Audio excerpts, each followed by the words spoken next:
3 balapan sudah dilalui Ferrari, tapi belum ada tanda-tanda jika tim kuda jingkrak ini akan bangkit dalam waktu dekat. Ferrari hanya terpana di posisi 4 konstruktor, tertinggal 76 poin dari McLaren di puncak, dan terpaut 26 poin dari Max Verstappen yang menggendong Red Bull sendirian. Hasil itu tentu tak sesuai dengan gembar-gembor dan tebar aura pesona bak film laga yang sayangnya berubah menjadi kuda yang melempem di lintasan.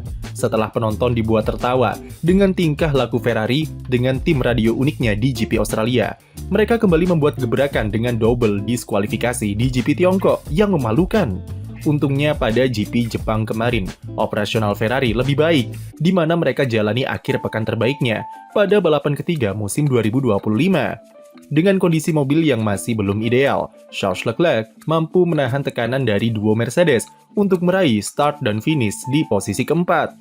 Sementara Lewis Hamilton tak bisa berkutik dan harus puas finish di urutan ke-7 karena tidak sanggup mengejar Kimi Antonelli yang on fire di akhir pekan kemarin.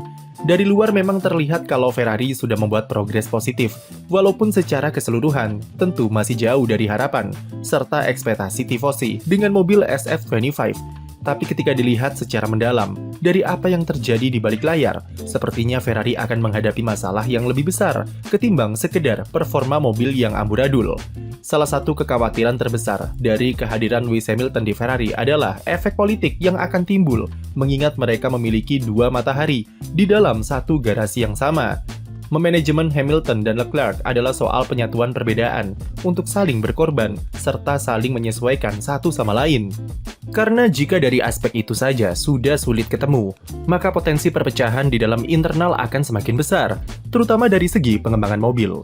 Itulah yang dikabarkan terjadi di balik layar Ferrari pada GP Jepang kemarin, yang pertama kali diberitakan oleh media Italia, Corriere dello Sport. Walaupun kebenarannya masih belum pasti, tapi kutipan wawancara Hamilton seusai GP Jepang seolah-olah membenarkan kabar tersebut ke publik. Hamilton mengatakan jika ada sedikit defisit di antara garasinya dengan garasi milik Leclerc dan mengklaim kalau di mobilnya ada sesuatu yang tidak bekerja sesuai harapan. Tentu, pernyataan Hamilton tersebut sangatlah multitafsir karena kita tidak tahu defisit apa yang ia maksud dan bagian mana yang ia rasa tidak perform sebagaimana mestinya. Namun dari perkataan Hamilton itu memperkuat spekulasi adanya perbedaan perlakuan dari Ferrari kepada kedua pembalapnya. Salah satu alasan kenapa Charles Leclerc bisa tampil lebih bagus di GP Jepang ketimbang Hamilton adalah dia memilih pendekatan yang berbeda dan disesuaikan dengan preferensi gaya balapnya sendiri. Leclerc dikabarkan kesal karena tim memilih mendengarkan saran dari Lewis Hamilton sebagai juara dunia F1 7 kali dan memutuskan untuk menempuh jalannya sendiri terkait pilihan setup serta pengembangan mobil. Leclerc menegaskan untuk GP Bahrain dan seterusnya jika ia sudah memiliki arah settingan yang jelas dan sesuai dengan gaya balap yang dipunya. Pembalap Monaco itu memilih settingan yang sedikit understeer dengan memperkuat grip belakang supaya bisa lebih konsisten di sektor kedua, di mana Ferrari banyak kehilangan waktu. Meski understeer, Leclerc bisa mengatasinya dengan trik pengereman yang pelepasannya dilakukan lebih dalam untuk momentum cornering lebih optimal. Sementara Hamilton, ia juga sama seperti Leclerc, yaitu memakai setup yang berbeda dan menyesuaikannya dengan driving style yang ia tekuni selama bertahun-tahun. Tapi bedanya adalah jika Leclerc sudah paham dengan karakteristik Ferrari, maka Hamilton masih meraba-raba settingan apa yang harus ia pakai dan terus melakukan banyak eksperimen. Eksperimen itu kadang bisa sukses seperti yang berbuah kemenangan di sprint race GP Tiongkok, atau bisa gagal seperti yang terjadi saat balapan utama di Shanghai yang berbuah diskualifikasi, atau seperti di GP Jepang kemarin. Apalagi di Jepang, dia harus memakai settingan floor yang tinggi supaya tidak didiskualifikasi lagi, dan taruhannya adalah performa mobil jadi tidak semaksimal seperti yang Hamilton inginkan. Pembalap Inggris ini masih mencoba utak-atik settingan suspensi untuk memperkuat feeling terhadap perilaku mobil yang ia rasa masih sulit ditebak.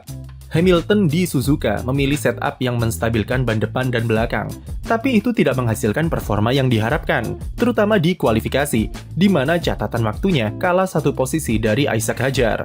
Ketika balapan, Hamilton banyak sliding ketika masuk tikungan karena understeer dan memperparah manajemen bannya. Jadi alih-alih perbedaan perlakuan seperti gosip yang beredar, jika melihat fakta di lapangan seperti apa, perbedaan Hamilton dan Leclerc ini mungkin hanya sebatas perbedaan setup saja, yang sangat biasa terjadi di dalam dinamika sebuah tim. Apalagi dengan SF25 yang masih sangat problematik, cukup wajar kalau kedua pembalapnya mencoba eksperimen setup masing-masing untuk menyesuaikan diri. Selama mobilnya masih punya masalah fundamental di area keseimbangan dan downforce yang kurang powerful, maka selama itu pula Leclerc serta Hamilton akan mencoba mencari cara masing-masing untuk memaksimalkan performa mobil.